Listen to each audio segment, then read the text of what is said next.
அழகே உன்னை காணாமல் அன்னம் தண்ணீர் தொடமாட்டேன். ஆகாயத்தின் மறுபக்கம் சென்றால் கூட விடமாட்டேன். உன்னை காணும் முன்னே கடவுள் வந்தாலும் கடவுளை தொழ மாட்டேன்.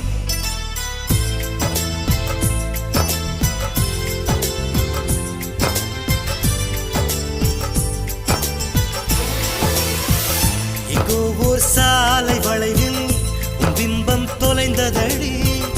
அங்கே